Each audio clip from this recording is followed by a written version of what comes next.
Teologia.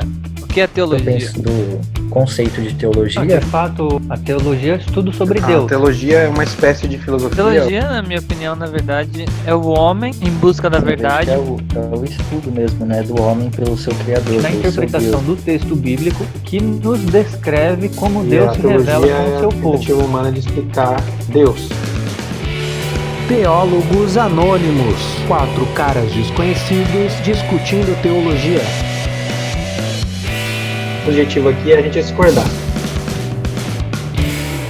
Vamos ver se é bom mesmo.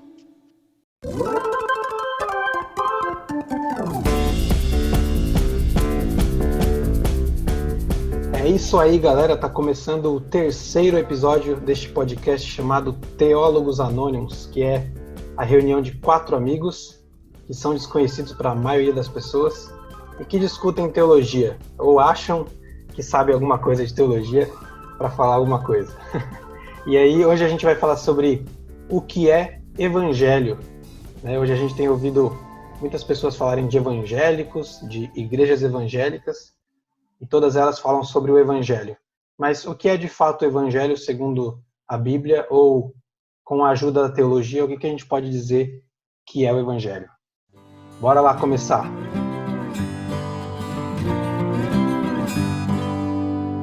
Então, basicamente quando a gente fala sobre o que é o evangelho é tudo que ensina sobre Jesus, sobre Cristo, sobre o Messias, o ungido de Deus que veio salvar a sua igreja. Resumidamente, algumas pessoas acreditam que, de fato, o evangelho só se encontra nos livros chamados evangélicos, né? Aqueles que narram a história de Jesus, de Mateus, Marcos, Lucas e João. Mas o evangelho ele está além dos livros chamados os evangelhos. O evangelho, de fato, é toda a parte da escritura que fala sobre Jesus. É interessante que quando nós lemos, por exemplo, as cartas aos Romanos ou aos Efésios, o apóstolo Paulo prega a estas igrejas o evangelho. E ele não é chamado de evangelista, né? No sentido da autoria de algum livro chamado evangelho. Eu acho interessante que a primeira pregação de Jesus, ela parece ser uma espécie de sumário ou de resumo do que é a mensagem do evangelho. Ali em Mateus 4:17, narra o começo do ministério de Jesus e diz assim: daí em diante Jesus começou a pregar: arrependam-se, pois o reino dos céus está próximo. Aparentemente ali, 3 coisas que Jesus aparentemente queria pregar era de que havia um reino, né, que esse reino não era deste mundo, era um reino de Deus. Este reino chegou, né? E eu falei 3, mas são 4, eu estou falando 4, né? E havia uma necessidade de arrependimento, ou há uma necessidade de arrependimento para aqueles que querem participar deste reino. E que reino seria este, então, do Evangelho? O reino de Deus, que é concedido, né? A boa nova do Evangelho, né? O que Evangelho significa boas novas, ou boa nova.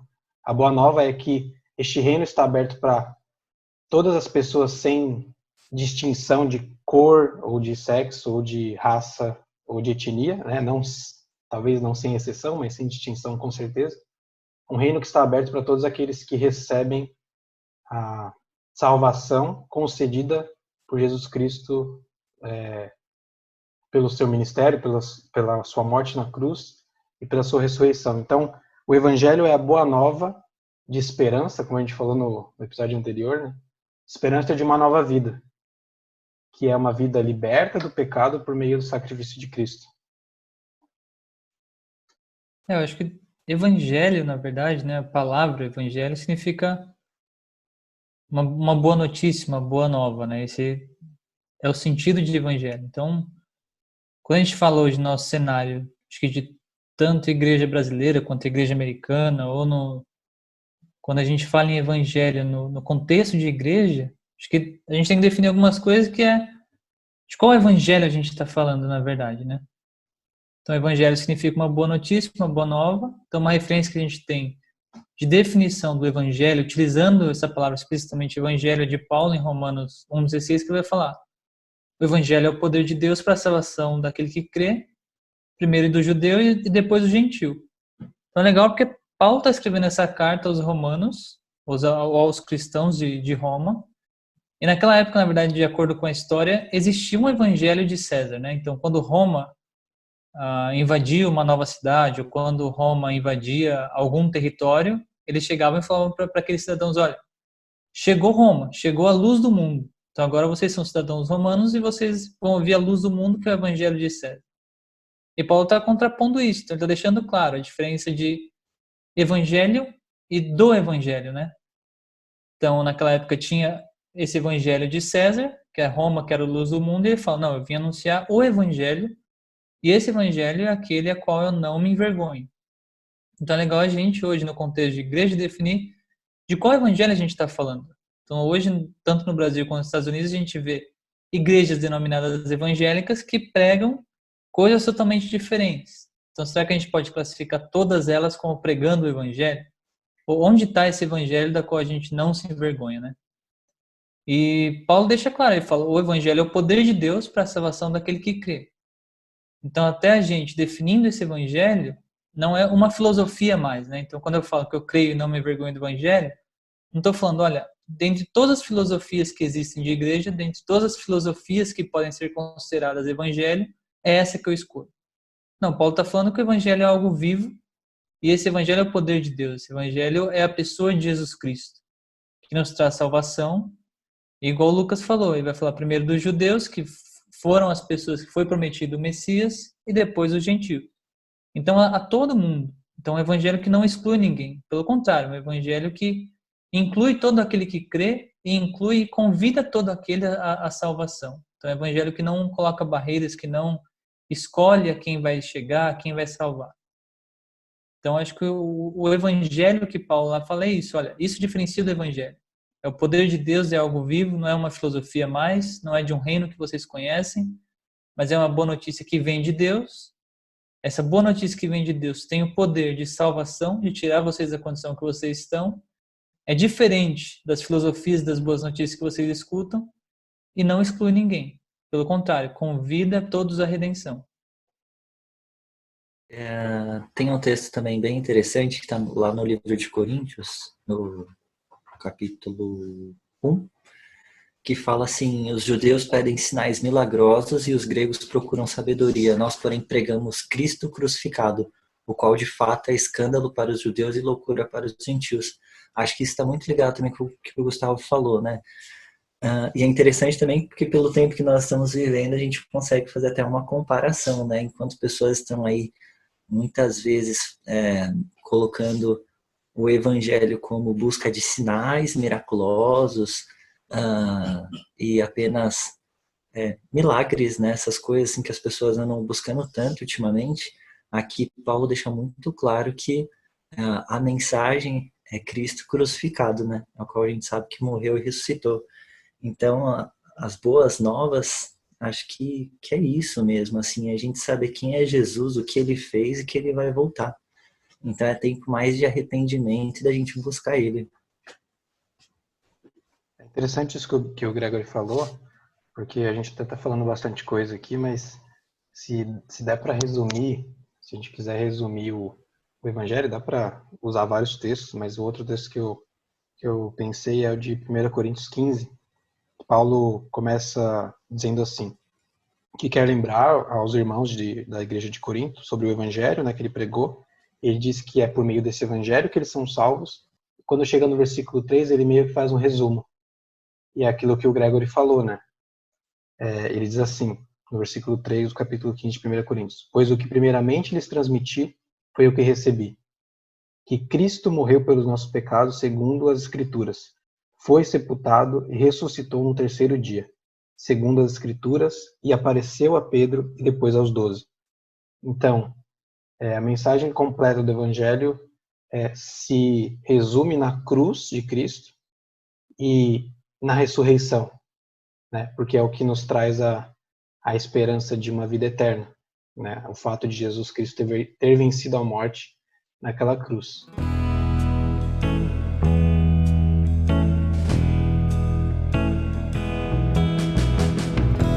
Eu lhes transmiti o que era mais importante e o que também me foi transmitido.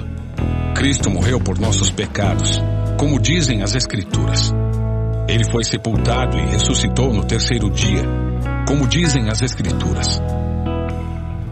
Quando nós falamos dessa boa nova, eu gosto de uma ilustração bem interessante que a gente utiliza geralmente em discipulado para novos convertidos, que é a ilustração do rei que retorna de uma guerra, né?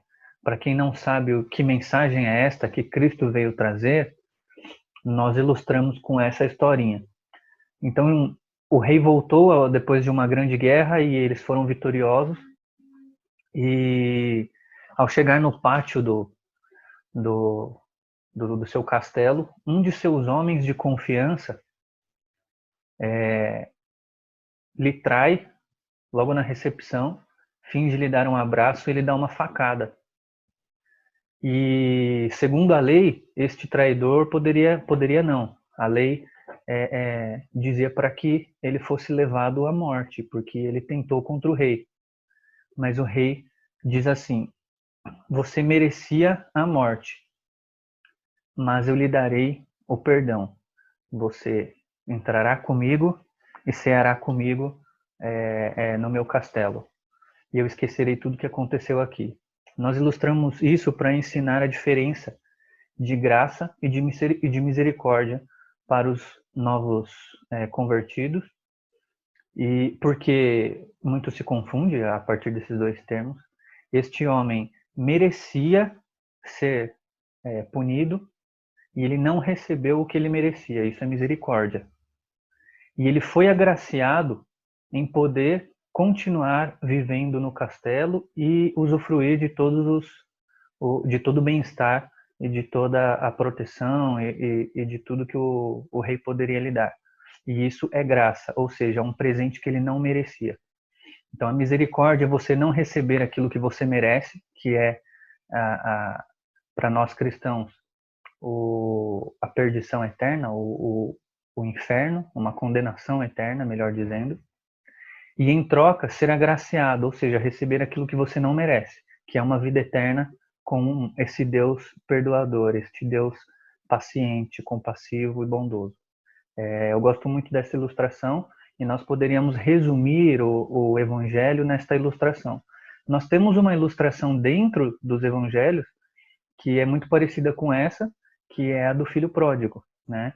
Onde o filho dá as costas ao pai, mas mesmo assim o pai lhe perdoa, lhe dá sua misericórdia, sua graça e então o restitui para a sua família. Essa ilustração me lembrou bastante o livro ou o filme das Crônicas de Nárnia, O Leão, a Feiticeira e Guarda-Roupa, que é a situação do Edmundo, né? Ele trai o reino de Nárnia, né, como um todo, trai os seus irmãos, seus próprios irmãos, trai Aslan, e ele merecia, né, morrer pelo erro dele. E Aslan morre no lugar dele, como ali mesmo eles dizem, como dizia a magia profunda ou as profecias, e morre no lugar do Edmundo.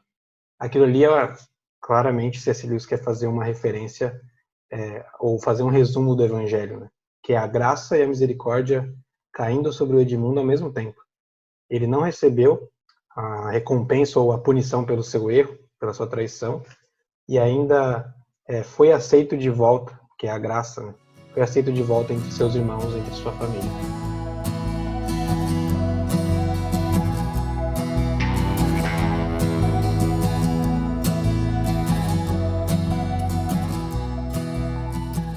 Isso que eu falei hoje, eu acho que um exercício interessante é a gente identificar de qual evangelho a gente está falando, né? Hoje as igrejas pregam, na verdade, um monte de coisas diferentes sobre o evangelho, que o evangelho pode ou te deixar rico, ou que o evangelho pode mudar seu status social, ou que o evangelho pode transformar completamente sua vida, o evangelho pode fazer aquilo que você crê. Na verdade, eu acho que isso resume o evangelho que a gente está falando, né? Que é esse evangelho que se resume no perdão e na graça de Deus. E eu acho que o fruto desse evangelho, né? Então, quando a gente fala também do evangelho, qual que é o fruto do evangelho? O fruto do evangelho é um novo homem, uma nova humanidade. Não só a salvação do indivíduo, que é o resultado da cruz, do sacrifício de Jesus, mas a redenção do indivíduo com ele mesmo, com Deus e com o mundo. E por isso que eu acho que a vida, na verdade, centrada nesse evangelho que a gente crê, do perdão e da graça de Deus, transforma o homem e transforma todas as coisas ao redor do homem. Então, quando a gente é centrado no evangelho, transforma a nossa humanidade, a pessoa que nós somos, esse é o fruto do evangelho, e tudo ao nosso redor, nosso trabalho, nossa cultura, tudo aquilo que a gente se relaciona de forma diferente, porque esse poder de Deus está agindo na gente, né? Esse poder, essa ressurreição que a gente crê, que demonstrada em Jesus Cristo, atua na gente hoje. É algo vivo, é algo real. A salvação de Jesus Cristo está atuando em nós hoje. Então, acho que é importante, assim, qual que é o fruto do evangelho, né? Quando a gente fala do evangelho, do perdão e da graça de Deus, o resultado final é um novo homem, uma nova humanidade, se relacionando com as pessoas, se relacionando com o mundo de uma forma diferente, de uma forma redimida pelo sacrifício de Jesus na cruz também. É interessante que o Gustavo falou da redenção de tudo, né? Porque isso nos remete a uma coisa que é muito importante pensar, que por que o evangelho surge, né? Por que o evangelho por que o sacrifício de Cristo é necessário? O evangelho a gente tem que enxergar ele como uma história que começa lá atrás, né? Não começa só em Mateus, no Evangelho de Mateus e no Novo Testamento. É algo que começa com a criação do mundo, onde Deus cria um mundo bom, onde cria o ser humano com liberdade, e o ser humano decide se rebelar contra Deus, e o pecado entra no mundo e traz consequências para a sua relação com Deus, para a sua relação com o próximo, para a sua relação com a natureza. Então, é legal porque a gente já tem falado sobre isso, acho que nos 2 últimos episódios, nos 2 primeiros, que é como o cristianismo explica bem a realidade. Porque, de fato, as nossas relações uns com os outros é quebrada, a nossa religião, a nossa relação com Deus é totalmente fragmentada e relativista e plural, a gente inventa tanta coisa, o ser humano, né? E também a nossa relação com a natureza, é aquecimento global, é lixo na rua, é o oceano cheio de lixo. Então, é disso que o Evangelho fala, quando Jesus disse que veio nos salvar da nossa própria pecaminosidade, né? Nos salvar do nosso próprio, da nossa própria natureza pecaminosa e, por consequência, redimir ou restaurar tudo. A nossa relação com Deus, a nossa relação com o próximo e a nossa relação até mesmo com a natureza, né? Novos céus, uma nova terra, que é como termina a Bíblia, né? Com o novo jardim do Éden, digamos assim. Então, é bem interessante a gente falar sobre isso também. O cristianismo puro e simples, na verdade, tem uma analogia bem interessante, né? Que o C.S. Lewis faz no cristianismo puro e simples, que é sobre o soldadinho, né? De chumbo. Então, ele fala que a gente, antes de conhecer Jesus Cristo, a gente é como um soldadinho de chumbo, tentando ser um ser humano. Então, é como se fosse um soldadinho de chumbo tentando ser um ser humano de verdade. Mas que isso, na verdade, só é possível após o Evangelho, quando a gente tem contato com esse poder de Deus que nos salva, que nos redime. Então, só aí que a gente vai encontrar e vai conseguir ser o que a gente foi criado para ser, que é o que o Lucas está falando. Então, Deus criou a gente com design, com um propósito, e o pecado, de certa forma, corrói isso dentro da gente. Então, antes desse Evangelho, antes desse contato com o Evangelho, a gente não consegue ser um ser humano de verdade. É o Evangelho que nos salva, nos redime e nos transforma em quem Deus queria que a gente fosse. E é bem interessante na liberdade que a gente tem quando a gente ouve isso. Porque eu acho que na igreja hoje, na verdade, a pregação do perdão, da graça, muitas vezes não é tão explicado, muitas vezes é esquecido e as pessoas vivem com um peso, né? E é bem legal também que o C.S. Lewis vai falar que o cristianismo, na verdade, não é você cumprir um conjunto de regras morais e, na verdade, o cristianismo não pode ser medido através da sua performance moral ou ética. Pelo contrário, o cristianismo é você desistir de ser bom, reconhecendo que só Jesus, através do sacrifício dele, pode fazer você uma pessoa boa. Então, a real conversão e o real entendimento da graça e desse evangelho é quando você chega para Deus e fala: Deus, pelos meus próprios esforços eu não consigo, eu desisto. É só o Senhor e só o seu poder redentor que pode me transformar em alguém bom e que pode me transformar em um ser humano de verdade. Isso é a liberdade que existe também no evangelho para a gente dentro da igreja, né? Para a gente fugir da hipocrisia, desse peso do pecado, saber que realmente a gente não é bom, o pecado habita em nós, mas pela graça de Deus a gente é amado, aceito, e Ele está agindo em nós para nos redimir e nos transformar em seres humanos de verdade.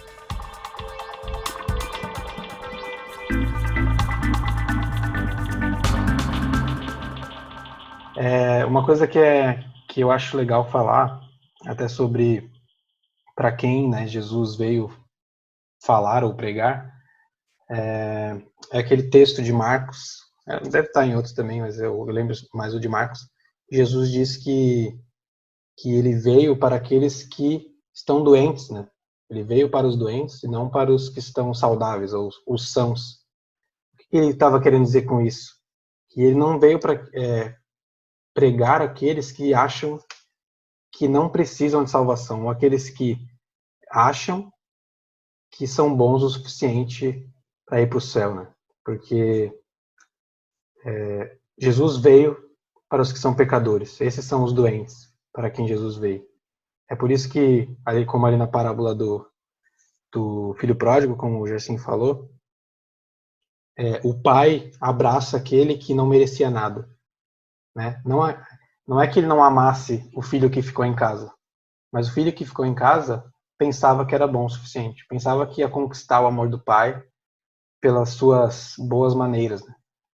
E o outro filho chega sem nada, depois de ter gasto toda a herança, de ter pecado, de ter cometido todo tipo de coisa, e o pai o abraça. Então, Jesus veio para aqueles que reconhecem a sua miserabilidade, né? O estado miserável em que a humanidade se encontra. E não a humanidade só abstrata, mas eu, o Gustavo, o Gregor, o Gersinho, cada um de nós e cada um de vocês que estão ouvindo nesse momento. É engraçado, agora que o Lucas falou, lembrei também que o evangelho, na verdade, é a paz com Deus, né? Acho que a gente pode resumir o evangelho assim. É a paz com Deus, que tira esse jugo, na verdade, do pecado, que tira esse jugo, muitas vezes, da religião, que tira todo esse jugo de performance moral na gente. A gente sabe que a gente tem paz com Deus. Então, a gente sabe, o versículo diz, né? Nisso a gente conhece o amor. Que Cristo Jesus deu sua vida por nós, enquanto a gente ainda era pecador. Então, que isso não vem de mim, mas vem completamente dele, que hoje eu tenho paz com Deus, independente de quem eu seja, independente do que eu tenha feito. Eu sei que a graça e o perdão dele está sobre mim, que ele está agindo em mim para que eu seja uma nova pessoa, e que eu tenho paz com Deus e sou amado e aceito por ele. Uma coisa que eu achei bem interessante, assim, de uma frase que eu li, é sobre também a gente absorver esse evangelho na sua integridade, né? Tem uma frase que eu encontrei, tá como um Agostinho, não tenho certeza se é dele, mas diz assim: se você crê somente naquilo que gosta no evangelho e rejeita o que não gosta, não é no evangelho que você crê, mas sim em si mesmo. Então, acho que para a gente fechar esse primeiro bloco, assim, seria interessante a gente falar sobre isso, né? O evangelho como um todo também. Porque hoje a gente tem visto esse evangelho muitas vezes distorcido, ou versículos fora de contexto sendo utilizados.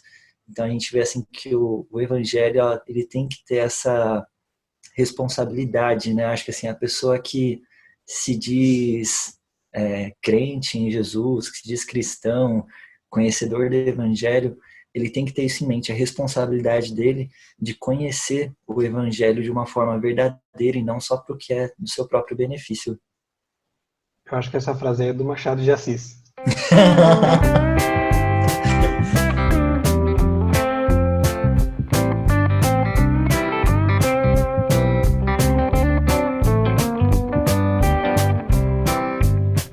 Bom, agora que a gente tratou um pouquinho aí das questões mais teológicas, ou de um resumo teológico do que é o Evangelho, a gente pode fazer um comentário rápido aí do que de coisas técnicas do que é o Evangelho.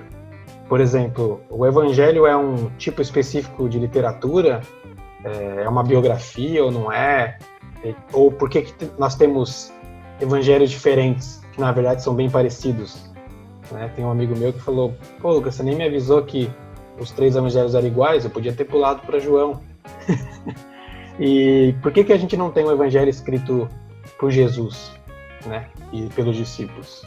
Queria ouvir o Gersinho aí, que é o cara que me indicou essas perguntas. Então, quando nós falamos sobre modelo literário, nós precisamos tratar isso para que seja mais compreensível de maneira um pouco superficial para os nossos ouvintes. De certa maneira, os evangelhos parecem uma biografia, mas não são. Porque para ser de fato uma biografia, teria que contar exclusivamente a história da vida de Jesus. E nós sabemos que há uma parte da vida de Jesus, principalmente da sua adolescência e da sua juventude, que não existem na narrativa, né? Na documentação. O que já nos tira essa ideia de biografia. Mas tem alguns elementos biográficos, conta o resto da história de Jesus, e não essas partes iniciais, a não ser o nascimento e um pouco da sua infância. Mas o modelo literário ele é um modelo bem comum entre os judeus, não só ali daquele período, mas como do que nós chamamos de Antigo Israel. Quando nós lemos, por exemplo, os livros que nós chamamos de proféticos, eles seguem alguma similaridade na narrativa, né? Por quê? Porque há uma narrativa histórica, ou seja, eles estão contando a história de um personagem específico e contam também como esse personagem específico se relaciona com o seu contexto social, como ele se relaciona com Deus e qual é a palavra dele, ou seja, o que ele está pregando. Nós vemos isso nos documentos proféticos e vemos isso também nos históricos, né? Conta um pouquinho da história do profeta, conta um pouquinho do seu contexto, o porquê ele foi levantado por Deus e qual é a sua palavra para o povo, como o povo deve se relacionar com Deus. O Evangelho ele descreve Jesus muito parecido com esses outros modelos literários descrevem os profetas e alguns outros personagens. A grande diferença é que nos documentos proféticos e históricos, os personagens que estão em evidência, mesmo sendo um profeta específico, ele não é o personagem principal. Ele sempre está apontando para o personagem principal. E o personagem principal sempre é Deus. No Evangelho, o personagem principal sempre é Jesus. Ele é aquele que aponta para Deus, mas sendo Deus, aponta para si mesmo, porque a sua vida e a sua pessoa revela de fato quem é o Pai. Então, esse modelo literário, ele é um pouco diferente dos outros, mas tem as suas similaridades. No primeiro século ali, não só os judeus, mas os romanos tinham este modelo literário como modelo comum. E talvez tenha sido por isso que os evangelistas tenham adotado este modelo, para que o documento fosse aceito pela comunidade e pudesse então ser compartilhado e dividido entre as igrejas. Não é uma biografia exatamente pelo seu propósito, né? Porque o propósito de uma biografia, como o Gerson falou, é apresentar com o máximo possível de detalhes a vida inteira de uma pessoa, né? Então, procura-se apresentar não só onde nasceu, mas infância, juventude, e o objetivo do Evangelho, diferente de uma biografia, é apresentar os feitos de Jesus, a pregação de Jesus, os milagres, ou mostrar quem Jesus é, mostrar, por exemplo, Mateus mostra que Jesus é o cumprimento das promessas do Antigo Testamento. Então, tem essas diferenças que até também podem ser levantadas em relação às narrativas que são semelhantes no Antigo Testamento. É diferente, é algo que, apesar de ser parecido com algumas coisas do Antigo Testamento, E apesar de ser parecido com uma biografia, é uma coisa que não é igual, né? Exatamente igual a nada. É uma coisa que é muito específica e diferente de tudo que já existiu, né? Pode ser parecido, mas não é igual. Acho que difere também, porque você tem diferentes autores e eles estavam escrevendo para uma comunidade, muitas vezes específica ali, né?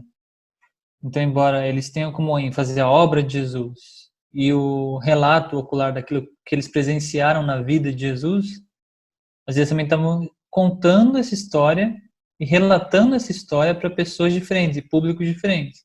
Então é normal, por exemplo, que você tenha ênfases diferentes em cada texto, porque algum está enfatizando uma mensagem que ele quer passar, que foi algo que ele testemunhou, mas como ele está escrevendo para aquele público, ele tem alguns elementos diferentes que ele coloca ou não nesse relato. Então, quando eles escrevem ali ou fazem um relato ocular daquilo que eles viveram, eles acabam testemunhando elementos diferentes de acordo com o público que eles estão testemunhando também. Isso meio que já responde a pergunta, por que a gente tem evangelhos diferentes, né? Na verdade, essa palavra diferente pode soar esquisito, porque É eles de são autores diferentes, né? De diferentes autores, acho que a gente pode eles são colocar. muito parecidos, né? O que mais se difere é de João. Mas o É. que o Guga falou responde essa pergunta. São pessoas que escreveram sobre Jesus para públicos diferentes. Por exemplo, Mateus escreveu mais especificamente para os judeus, Marcos escreve mais para os gentios e por aí vai. Então essa, para mim, não sei se tem uma explicação melhor, né? A gente tem Mas é ali... legal falar que eles se complementam, né? Então, tudo que a gente falou assim sobre o Evangelho, sobre a obra de Jesus na cruz, sobre a redenção, então isso é o fundamental e você vai encontrar em todos eles. Sim, O não que há muda contradição, né? não há contradição em relação a isso. O que muda são alguns relatos, porque são autores diferentes escrevendo também para públicos diferentes, né? E já que a gente está falando, é até legal, porque você também tem fora da Bíblia, né? Então, Flávio Joséfo, que é um historiador que fez ali a história dos judeus, é legal porque assim, ele não era um discípulo, o relato dele não está na Bíblia, mas é um texto histórico que ele fala sobre Jesus, vai falar sobre a sabedoria de Jesus, e é legal que no relato dele ele escreve algo interessante, que ele fala, se é que pode chamar Jesus de homem, pelo tanto de milagre que ele fazia. Então, é legal porque você tem esse relato também preservado pela arqueologia, né? Então você tem isso preservado na história, que é interessante também. É interessante quando nós olhamos nessa perspectiva de que nós temos 4 documentos que apresentam o mesmo evangelho e que apresentam a mesma pessoa e que apresentam esta mesma pessoa sendo este Deus, de fato, de toda a criação, o soberano que veio para salvar todo aquele que se arrepender de seus pecados e encontrar nele essa salvação. Como o Lucas falou, é interessante nós temos vários livros hoje em dia, a literatura teológica no Brasil é muito grande, que nos ensinam a enxergar isso. Nós vamos indicar alguns aqui no final do vídeo, então não saia daí, fazendo merchan. Mas assim, é interessante que quando você se utiliza de algum material para saber qual é o propósito do autor, qual é a mensagem central do seu documento, qual o destinatário, quando isso foi escrito, isso traz uma luz muito grande sobre as diferenças literárias entre os documentos. Por exemplo, eu estava discutindo com o Lucas esses dias, estávamos conversando sobre a riqueza do Evangelho de Mateus, que foi escrito de um judeu para judeus, e como ele se difere dos outros a partir deste propósito, né? Então, ele começa com uma genealogia já trazendo Jesus como descendente de Davi, porque para judeu, Davi é quem importa, né? Então, existem vários paralelismos entre a história de Jesus e de Moisés, sendo aquele que foi perseguido pelo imperador, aquele que teve que sair da sua casa, aquele que viveu no deserto, aquele que traz do monte, e isso é muito interessante, né? Moisés que desce do Monte Sinai com uma lei moral e Jesus que faz uma interpretação desta lei moral no monte também, por isso nós damos o nome ao Sermão do Monte. Então, entre estes temos vários outros, além desses temos vários outros exemplos deste paralelismo entre a vida de Jesus e de Moisés, porque de fato, para um judeu, Moisés é o grande profeta. Então Jesus tem que, de alguma forma, mostrar que ele é o Deus que o grande profeta estava indicando.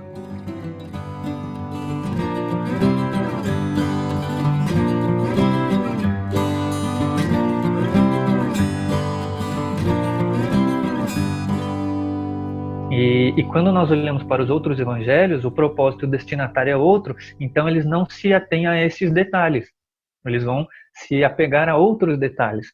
Por exemplo, o de João, que é um documento totalmente diferente dos 3 primeiros, e que João produz esse documento, escreve este evangelho para combater heresias já no início da igreja, principalmente dos gnósticos, e para apresentar Jesus como Deus, porque já naquele momento algumas pessoas não acreditavam que Jesus era Deus, e João, já no início do evangelho, e no decorrer do evangelho todo, faz esta afirmação várias vezes, trazendo vários atributos de Jesus que só se encontram em Deus, né? Então nós vemos essa importância de sabermos qual é o propósito e o destinatário de cada um desses documentos, porque isso nos responde muito sobre o porquê de tantos documentos diferentes. Eu gosto também de uma ideia, muitos teólogos discutem qual foi o último evangelho a ser escrito. Quase todos, a maioria, concorda que foi o de João. Parece, não estou afirmando, parece que João já tinha conhecimento dos 3 primeiros documentos. Há uma discussão ainda se haveria um quarto que foi perdido. E aí quando ele escreve o dele, parece que ele está querendo dizer, vocês escreveram muita coisa, tudo isso está ótimo, mas eu quero escrever algumas coisas, documentar algumas coisas que vocês esqueceram. E no final do seu evangelho, só parafraseando uma parte do texto, ele diz assim, apesar de todas essas histórias contadas aqui sobre Jesus, não caberia em todos os livros do mundo tudo que Jesus já fez, todas as suas obras. É claro que é uma hipérbole, mas ele está querendo dizer que os evangelhos não dão conta do tamanho e da grandeza e da quantidade de obras e de quão importantes foram as obras de Jesus.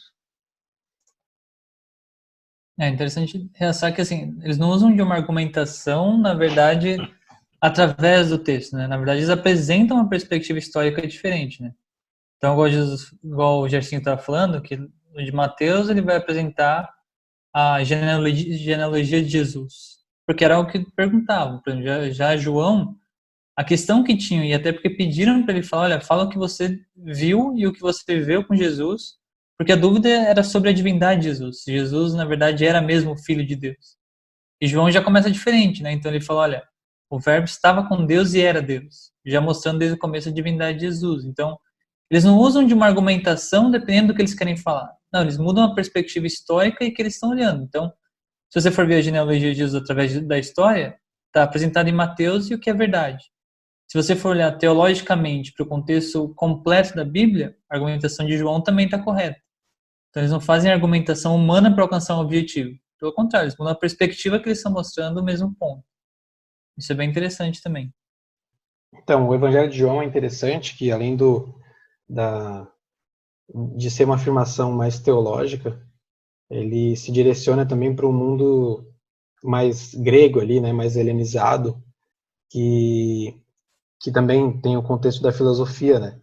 E daí, eu pelo menos gosto de pensar assim, né, uma heresia pessoal minha, que quando João fala que Jesus era o Logos, ele quer dizer algo também para os filósofos, né? A filosofia começa na procura do Logos do universo, né? A razão do universo, ou o que permeia o universo, o princípio do universo. E eu acho que parte do que João quis dizer, além de fazer referência também à palavra de Deus criadora, né, no Gênesis, também dizer que Cristo era Deus desde o princípio, sempre foi, ele também quis dizer assim, sabe o Logos que vocês sempre procuraram e vocês disseram que era a água, ou vocês disseram que era o ar, ou a terra, ou sei lá o quê? O Logos do universo é Cristo. É porque é por meio dele que todas as coisas foram criadas. E sem ele, nada do que foi feito existiria. Então, ele é o Logos. Ele é aquilo que permeia tudo. E sem ele, nada existiria. Interessante que essa expressão dá a ideia de que ele é a razão para a existência de todas as coisas. Não existe frase mais bonita do que essa, né, cara? Tipo, ó, ele é a razão para a existência de todas as coisas. Antes de que tudo fosse feito, ele já estava lá e ele era Deus e tudo veio a existir por meio dele, por intermédio dele. Cara, quem ouve uma coisa dessa, se você está ouvindo isso e você procura razão para sua vida, Jesus é razão para todas as coisas que existem. Né? Até uma linha pouco estudada na teologia, eu compartilhei esses dias com o Lucas, que é até uma referência onde Deus é a referência de todas as coisas que existem e tudo que foi criado para glorificar a Ele. Porque Deus amou tanto o mundo, que deu seu Filho único, para que todo o que nele crer não pereça, mas tenha vida eterna. Bem rapidinho, por que a gente não tem o evangelho escrito por Jesus? Meu, cara já fez tantas coisas. E eu acho que até usando, imagina, né? Jesus faz o milagre, ele escreve lá no livro dele, fiz milagre e tal. Mas eu acho que usando até o texto que o Gersinho apresentou, né, o último versículo do livro de João, que fala que foram inúmeras coisas que Jesus realizou e que não teria como registrar de tantas ações que foram feitas. Eu acho que por isso, né? Eu acho que mais importante até do que se a minha fala é alguém falando sobre mim, né? Então, assim, eu não estou ganhando crédito por aquilo que eu estou fazendo, mas são outras pessoas que estão relatando, então, sendo beneficiadas por aquela pessoa, né? E é legal porque não é um registro só que fala da grandeza de Jesus, de como que ele era.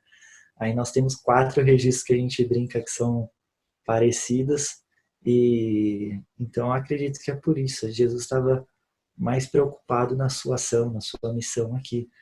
E quem estava ao redor dele estava registrando tudo que estava acontecendo para o fato de ser tão especial, né? É bem legal a gente falar que o fato de Jesus não ter deixado um registro histórico próprio não faz com que os evangelhos sejam não confiáveis, né? Não faz com que eles sejam que eles tenham falta de confiabilidade. Na verdade, se você pega, por exemplo, o Evangelho de Lucas, ele é um trabalho jornalístico, ali, né? Um trabalho de pesquisa. Ele fala que ele foi atrás de registros de pessoas para fazer um documento, né? Na verdade, 2 documentos, 2 volumes, que é o Evangelho de Lucas e o livro de Atos. E também o fato de ter 3 evangelhos muito, muito parecidos, né, escritos por pessoas diferentes, já quer dizer alguma coisa, né? Até o que Jesus falou também, né? Se deixa necessidade, na verdade, deixar alguma coisa escrita, né? Ele mesmo fala que as escrituras já dão testemunho dele, né? Então já estava escrito lá, na verdade, né? Então... Isso que o Pode Gustavo crer. falou é muito interessante. Nós começamos o podcast falando sobre o que é o Evangelho e nossas primeiras afirmações foi sobre uma mensagem, né? O Evangelho é uma mensagem que fala de Jesus. Dessa maneira, o Evangelho não se encontra só nos Evangelhos, nem só no Novo Testamento. Nós encontramos o Antigo Testamento falando de Jesus, falando do Cristo. Nós encontramos isso de capa a capa na Bíblia. Ele é o personagem principal. E eu acredito que, infelizmente, o homem tem dentro de si um defeitinho pós-queda, que é a idolatria, e que isso é muito forte no homem, né, depois da queda, infelizmente. Eu acho que se nós tivéssemos qualquer coisa palpável de Jesus, esta coisa seria idolatrada.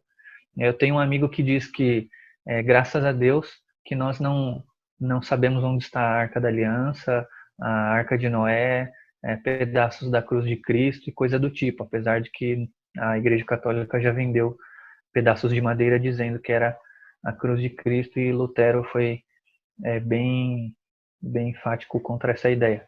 Mas eu acho que se tivéssemos um documento, um evangelho ou qualquer outra coisa, daríamos peso a isso e adoraríamos de fato que que nos apegássemos a uma idolatria. É claro que aqui é só uma suposição, não é uma afirmação, né? Mas eu acho que isso aconteceria de certa maneira, né?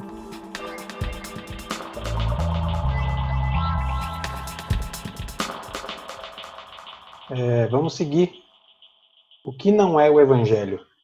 Né? Eu poderia começar dizendo aqui algo que eu encontrei aqui no discipulado do Dietrich Bonhoeffer, que é: o Evangelho não é uma mensagem ou um caminho para pessoas especiais, como monges ou pessoas que são muito santas.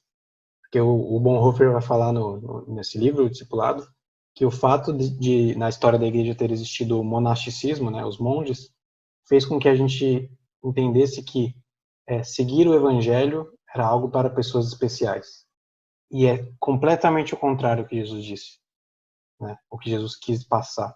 O Evangelho é para aqueles que necessitam, para aqueles que estão cansados do peso do legalismo, para aqueles que são pecadores, para aqueles que são doentes, né?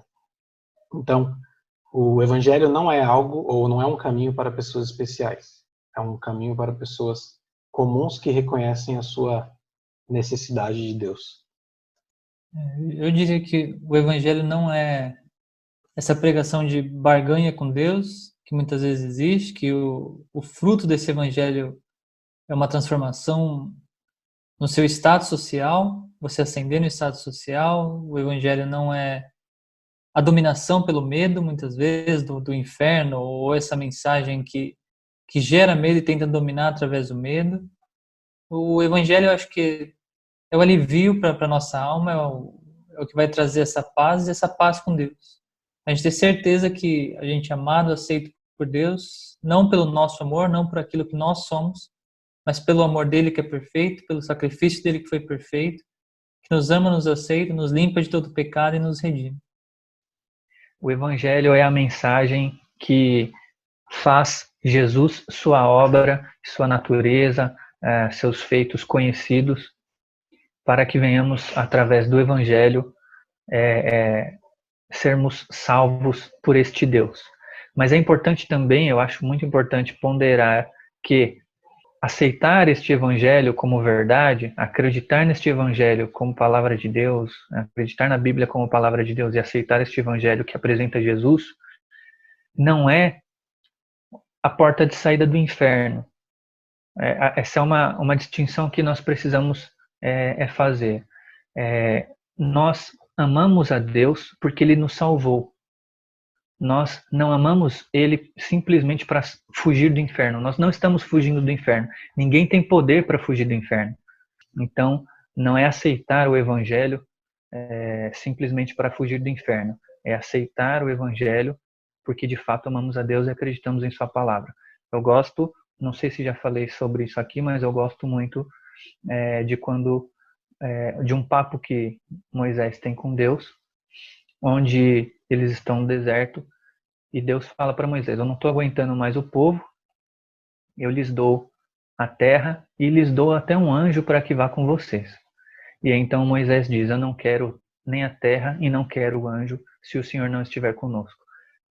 A salvação não é fugir do inferno, a salvação é estar com Deus eternamente. Não há nada mais precioso do que estar com Deus. Não há nada mais precioso do que ter comunhão com Deus. E isso vai muito além do que só fugir do inferno. E para você, Guel, o que não é o Evangelho? Para mim, o que não é o Evangelho, para mim é uma fábula, não é uma história onde eu posso tirar uma sorte também. Acho que esse tem sido assim uma grande preocupação com o Evangelho, né? E eu acho que acaba juntando também com o que vocês já falaram, com o que o Gustavo citou também. Não é uma forma de você manipular pessoas, de você trazer um medo, de você declarar prosperidade. Eu acho que o Evangelho, ele é o que traz a paz mesmo, é o que traz o entendimento para o homem ser completo, né? Entendendo a sua salvação, entendendo que aqui não é um fim, que nós temos uma continuação após a nossa morte, nós temos ali uma conquista, nós temos o céu. Então, eu vejo que isso tem que ser levado muito a sério. Não posso usar o evangelho de uma forma errada, distorcida, porque eu creio também que Deus tem ele nos deixa essa responsabilidade de fazer o uso correto da sua palavra. Então, para mim, o evangelho ele é uma seriedade mesmo, ele é uma ferramenta completa para o homem, sabe? Ele não pode ser levado como apenas um livro de história, né? Ele é algo prático, vivido. A palavra de Deus é viva, ela é transformadora. Então, para mim, o evangelho não é uma fábula, não é um livrinho de faz de conta ou era uma vez. É uma seriedade muito grande que a gente tem, é uma verdade que a gente carrega.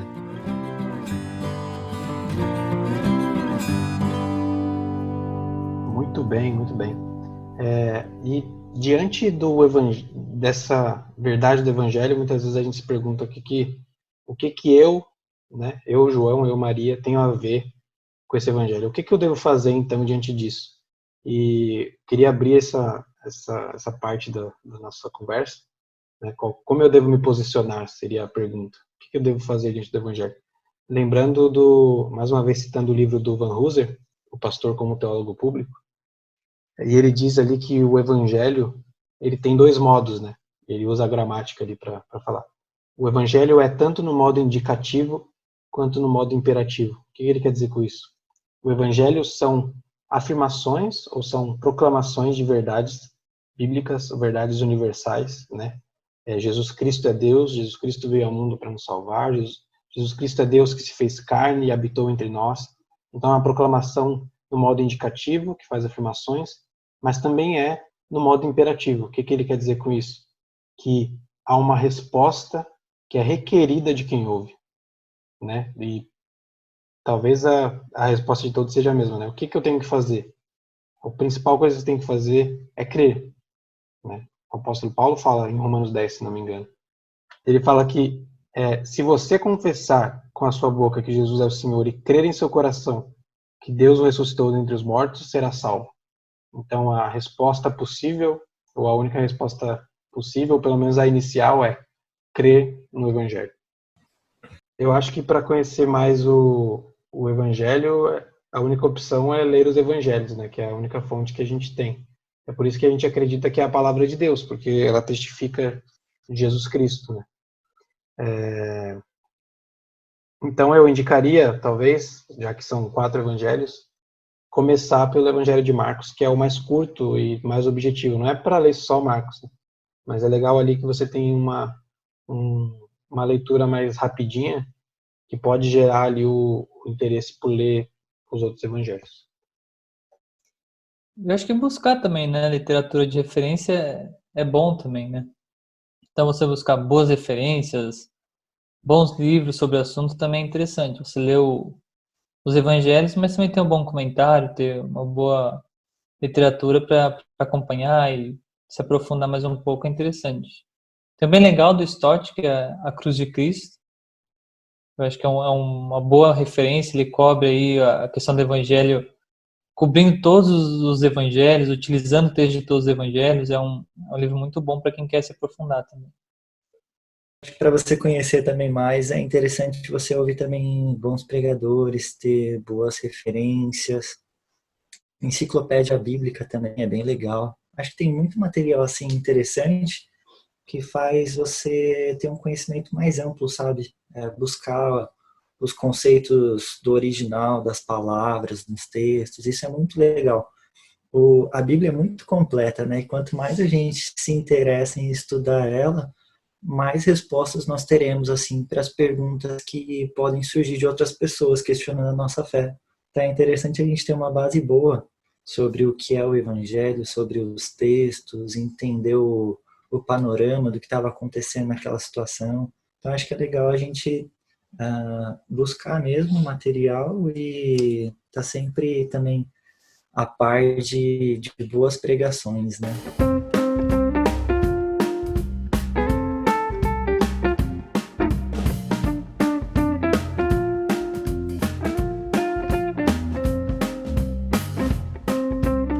Bom, pessoal, chegamos ao momento de indicações de livros dentro do tema deste episódio, que é o terceiro episódio desse podcast, e o tema é o que é o Evangelho. Então pode ser que tenha uns livros mais específicos, uns livros mais gerais, mas a gente vai indicar algumas coisas que a gente gosta e que a gente acha que pode ser bom para você se aprofundar aí, para conhecer mais a palavra de Deus, Jesus, por aí vai. Vai lá, Gregor, indica aí seu livro. Vamos lá, minha indicação dessa vez é o livro Melhor da Espiritualidade Cristã Brasileira. É um livro que foi organizado pelo Nelson Bomilcar.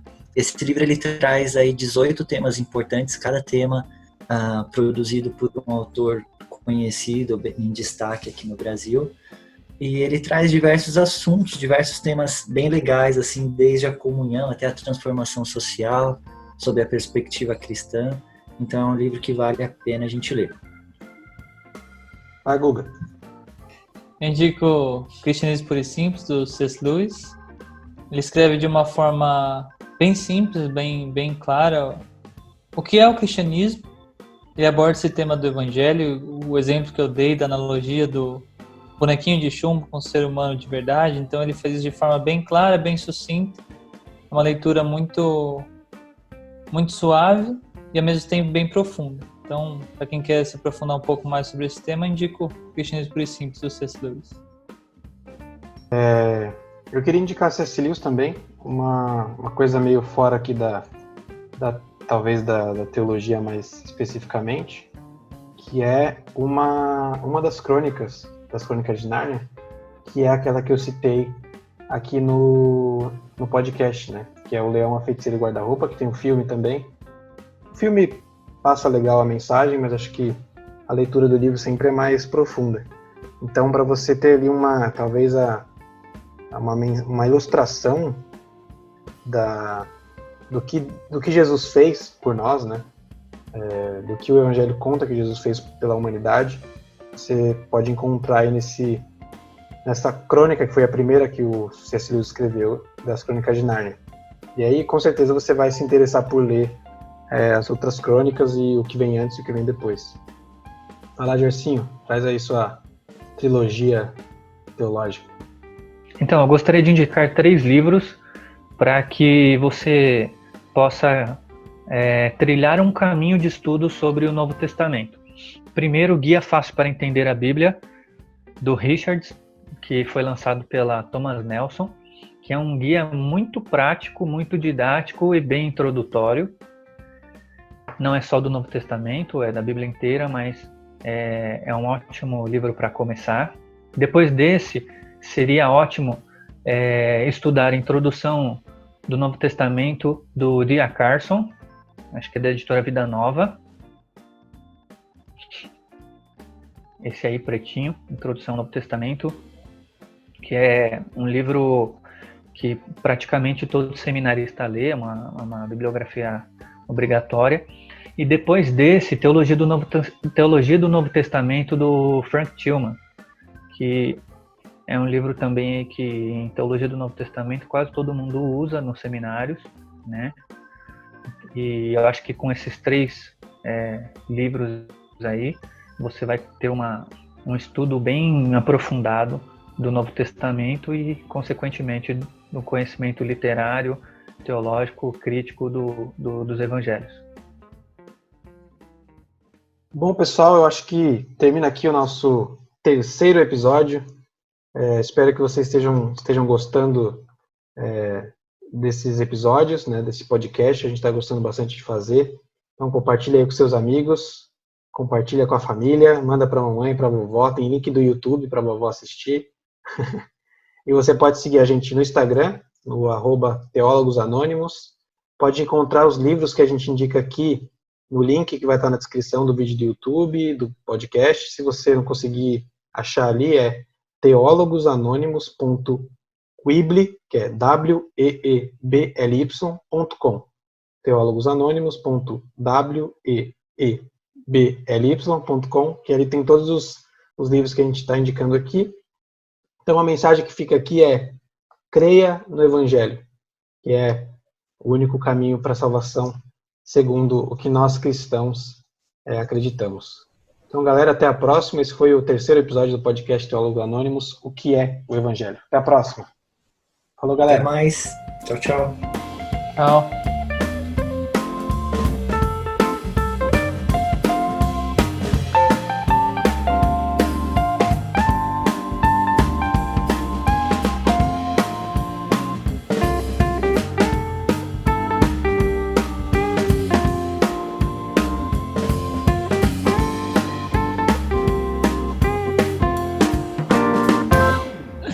Tem a contrafrase dessa frase, que é a música do Renato Russo, né? Ok. Você precisa de alguém em quem confia. Confia em si mesmo. Quem acredita sempre alcança.